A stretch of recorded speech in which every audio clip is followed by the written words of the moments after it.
Hi everyone.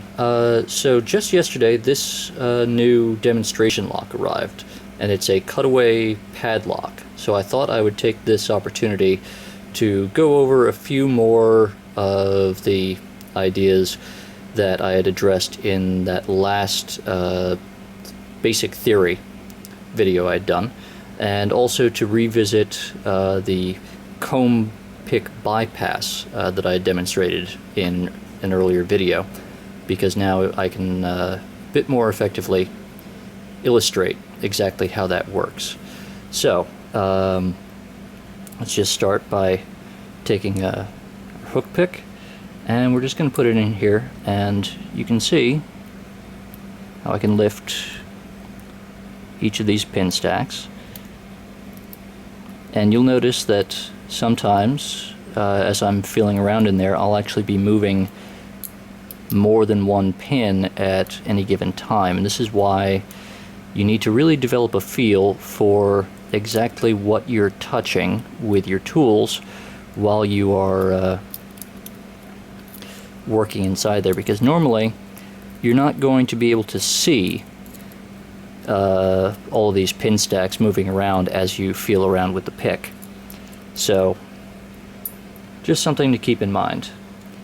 And today we're just going to be using first the hook pick and a standard tension tool. This is just my personal favorite one. Doesn't matter if yours has a flat handle or a twist handle, or if it is long or short. It's whatever works for you, just as long as you can apply the right amount of pressure. Now I usually like to try to reach as far into the lock with my pick as I can, to start by attacking those rear pin stacks. And actually I'm going way too far here because you can see me wiggling around, and there. But so let's see if I start applying tension.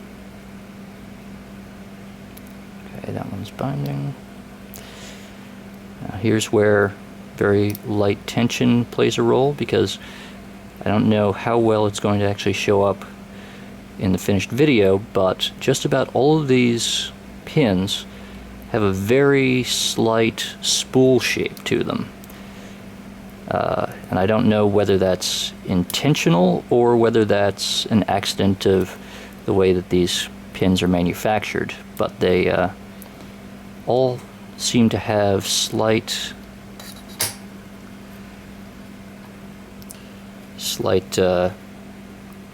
rims. Very shallow, but it does still make a difference as you're working your way through there with the pick. So just seeing how that works, you just go along, push them up one at a time until this pin here is above the shear line, and the key pin, which is in here, and you can see coming up as I raise them very high. There you go, you can see both of them at the same time now. There you go again. So that top one is the driver, or the top pin, and the one that is going to stick up there, just coming out of the plug, is the key pin or bottom pin. There, got it all the way out of the way. And now, because we do still have a few minutes here, I'm going to show you how the comb pick attack works, where you can actually see what's going on inside the pin chambers.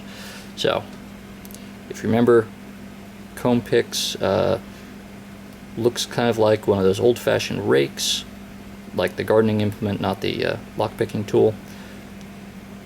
And what you need to do is you need to be able to figure out exactly how many pin stacks there are in the lock, and try to figure out what their spacing is. If I take another one of these comb picks, like say this 7-pin one. Okay, so the spacing isn't too bad, but that's not a pin stack. I can't actually do anything to that, because that just applies tension to the core. There's no way for me to reach it, and pushing it out of the way isn't going to give us any sort of help here.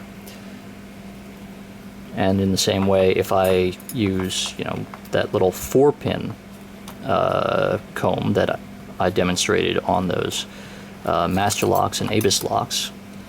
There you go. I'm not going to be able to attack all of those pin stacks. So I'm going to try sticking in there, and there, look, I can get it 4 of them. Can even manage to push them out of the way, but it doesn't help me because I'm not getting those 2 in the back. So you have to figure out the correct number of pins and the correct spacing in order for this to work.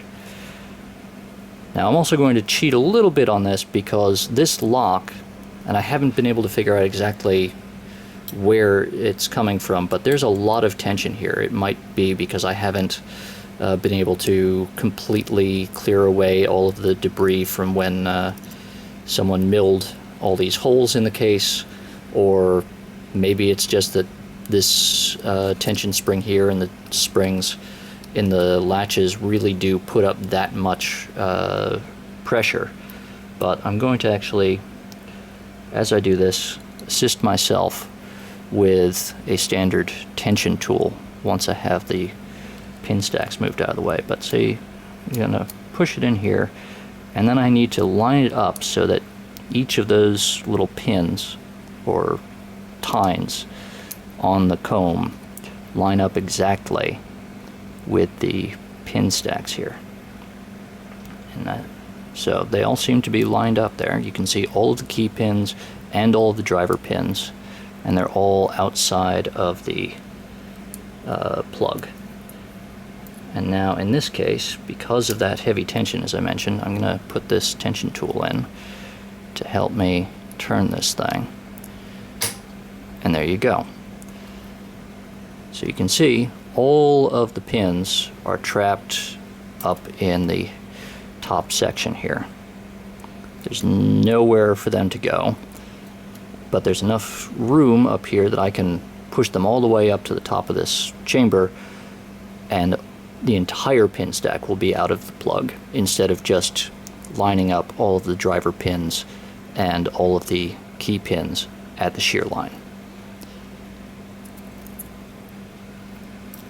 So that's, hopefully that gives you a better idea of exactly what you're doing inside these locks as you pick them. And so remember, everyone, be ethical, stay legal, and happy picking.